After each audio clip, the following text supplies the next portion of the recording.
그럼 오늘은 영어 서술형에 대해서 한번 얘기해 볼 건데요. 자, 우리 이전에는 어떠했고, 그리고 지금 현재 트렌드는 어떠한지 한번 설명해 볼게요. 자, 우선 before를 한번 볼게요. 자, 그 전에는 어땠냐면은, 자, 이렇게 지문이 있으면, 이제 그 중에 뭐 중요한 문장이겠죠. 뭐 문법적으로, 그 문맥적으로 이제 중요한 문장을 이렇게 가지고 와요. 그러면 거의 똑같아요. 거의 한 80%에서 한 100% 정도. 거의 유사하게 그냥 그대로 문장을 냈어요. 그냥 단순하게 그냥 암기만 하면은 풀 수 있는 문제였다라고 보시면 돼요. 자, 그런데 이제 이게 현재, 자, 애프터로 넘어오면서 이제 어떻게 바뀌었는지 한 번 더 자세하게 한번 살펴볼게요. 자, 방금 이제 before에 대해서 봤기 때문에 이제 애프터 한번 봐볼게요. 자, 애프터 이제 현재는 어떤 트렌드를 가지고 있냐면, 자, 이제 이렇게 지문이 있으면, 자, 여기 이제 중심 소재가 있고, 그리고 여기 이제 필자 견해가 있고, 그리고 또 뭐 여기 이제 뭐 중요한 단어나 뭐 중요한 문장이 있겠죠. 그럼 이제 이런 것들을 가지고 와서 이제 하나의 문장을 만들어요. 자, 보통 주제문이나 보통 이 요약문을 만들겠죠. 자, 그런데 이 새롭게 만들어진 문장은 자, 어휘가 다르고 또 문법이 달라요. 즉, 새로운 문장이 하나 만들었다고 생각하시면 돼요. 새로운 문장이 만들어진 거예요. 자, 그런데 아무리 새로운 문장을 만들었다 하더라도 한계성이 있어요. 자, 한계성이 뭐예요? 중심 소재와 이 지문의 중심 소재와 필자 견해는 바뀔 수 없다는 거예요. 즉, 같을 수밖에 없어요. 자, 저도 이제 서술형을 많이 만들어서 느끼는 건 뭐겠냐면, 아무리 제가 이제 새로운 문장을 만든다 하더라도 여기에 한계성을 벗어날 수는 없다는 거예요. 그럼 당연히 학교에서도 선생님이 제작을 할 때 그 한계성을 벗어날 수가 없어요. 더 이상 창의성을 발휘할 수가 없다는 거예요. 자, 그럼 이제 좀 더 자세하게 한번 살펴볼게요. 자, 그럼 서술형으로 크게 출제되는 두 개의 유형의 문제가 있어요. 자, 첫 번째 유형의 문제는 자, 영작하는 거예요. 자, 영작을 하는 거예요. 자, 당연히 이 영작을 할 때 주어진 단어가 있고 그리고 조건이 있어요. 그럼 거기에 맞게 여러분들이 영작하시면 돼요. 자, 그리고 두 번째는 뭐냐면은 키워드 문제예요. 자, 키워드 문제.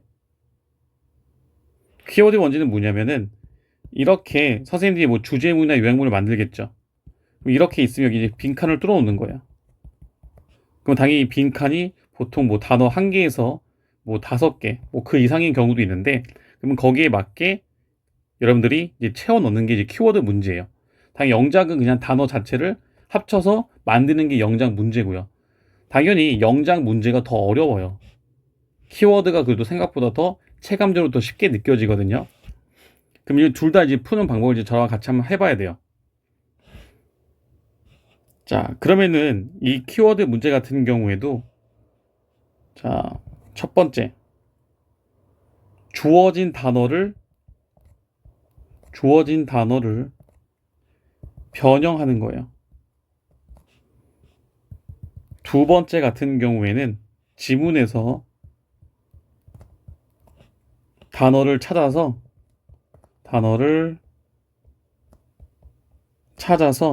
어법에 맞게 변형해야 돼요. 자, 그래서 이제 키워드 문제는 크게 정리하면은 자, 첫 번째는 주어진 단어예요. 단어를 주어진 거에서 내가 변형을 해서 이렇게 채워 넣는 거고, 두 번째는 주어진 단어가 아니라 지문에서 단어를 찾아서 어법에 맞게 변형하는 거예요. 그럼 당연히 2번이 더 어렵겠죠, 여러분들. 자, 지문에서 단어를 찾아오는 거에 대해 좀 더 어렵다고 볼 수 있어요. 키워드 문제도 이제 학생들이 좀 잘못 다가가는 거 있거든요. 접근법이. 그래서 나중에 저랑 같이 풀어보면서 정확하고 빠르게 푸는 방법을 알려드릴 거예요. 자, 이제 이번에는 가장 중요한 영작에 대해서 좀 더 설명해 볼게요. 자, 좀 밑으로 가볼게요. 자, 이렇게 밑으로. 자, 여러분, 영작 같은 경우에는 크게 두 가지로 나누어져요.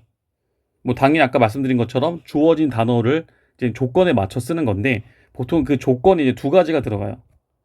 자, 추가를 하는 경우가 있고 단어를 이제 변형하는 게 들어가요. 그 여러분들이 추가와 변형에 대해서 좀 더 이제 조금 범위가 이제 알게 되셔야 돼요. 좀 제가 이제 구체화해 드릴게요. 자, 보게 되면은 추가는 크게 두 가지가 있어요. 단어를 추가하라고 했을 때, 자, 첫 번째는 문법적인 추가예요. 자, 문법적인 추가. 자, 그리고 두 번째 같은 경우에는 문맥적인 추가예요. 그럼 당연히 추가가 없고 변형이 없으면 좀 더 쉬운 거예요. 근데 이제 추가가 있는 경우, 변형이 있는 경우 이제 들어가는 거거든요. 자, 다시 한번 추가가 있는 경우에는 문법적인 추가와 문맥적인 추가가 있어요. 자, 그럼 문법적인 추가는 보통은 to 부정사가 많아요. 보통은 to 부정사예요. 즉 to 부정사 이제 to를 뭐하러? to를 추가하는 거예요. 자, 문법적인 추가는 보통 이제 뭐 가주어, 진주어, 뭐 가목적어, 진목적어 이제 그런 경우에는 동사와 원형을 기본적으로 준단 말이에요. 그래서 우리가 to를 문법적으로 이제 추가하는 경우가 되게 많아요. 당연히 다른 문법적으로 추가하는 것도 있을 수 있는데 보통은 to가 많다라고 말씀을 드리는 거예요. 자, 그리고 문맥적인 추가는 크게 두 가지가 있어요. 자, 중심 소재가 있는 경우가 있고 필자 견해인 경우가 있어요. 자, 필자 견해. 그래서 보통은 중심 소재를 추가하는 게 많아요. 보통은. 근데 이제 간혹 가다가 필자 견해를 추가하는 경우도 있어요. 뭐 동사인 경우도 있고, 뭐 명사, 뭐 형용사인 경우도 있어요. 근데 그걸 이제 우리가 문법에 맞게 가지고 오면 되는 거예요. 근데 보통 이제 중심 소재 추가가 더 많다라고 생각하시면 돼요. 자, 그럼 이제 변형 말씀드릴게요. 변형은 크게 세 가지가 있어요. 자, 첫 번째. 가장 단순한 건 주어와 동사의 수일치예요. 주어와 동사의 수일치. 이건 가장 간단한 거죠. 자, 그리고 이제 두 번째는 뭐냐면 동사를 준동사로 변신시키는 거예요. 준동사로 변신. 자, 그런데 이때 당연히 준동사 변신의 무조건 넘버원은 뭐다? 자, 넘버원은 분사예요. 자, 그래서 ing로 변신할래? ed로 변신할래? 자, 이게 넘버원이에요. ing 변신할래? ed로 변신할래? 자, 넘버 2는 뭐냐면 자, 기호는 뭐 신경 쓰지 마시고 자, 넘버 2는 동명사예요. 자, 그럼 가끔 가다 이제 학생들이 물어봐요. 선생님, 투 부정사는 변형이 아닌가요? 그럼 투 부정사는 변형이 아니죠. 투 부정사는 추가를 하는 거기 때문에 변형에 들어가는 게 아니에요. 자, 투 부정사는 추가예요, 투를. 그래서 변형에 들어가지 않는다. 보통 이제 주어진 조건에 투를 미리 줘요. 투를 주면 그냥 투 부정사 쓰면 되는 거고. 자, 그래서 보통 변형이라고 하면은 분사하고 동명사까지라고 생각하시면 돼요. 자, 그 다음 이제 세 번째가 뭐냐면, 자, 동사를, 자, 명사로, 명사를 형용사로, 형용사를 부사로. 그래서 이렇게 계속 왔다 갔다 할 수 있어야 돼요. 자, 그럼 이렇게 다 한번 정리해 봤거든요.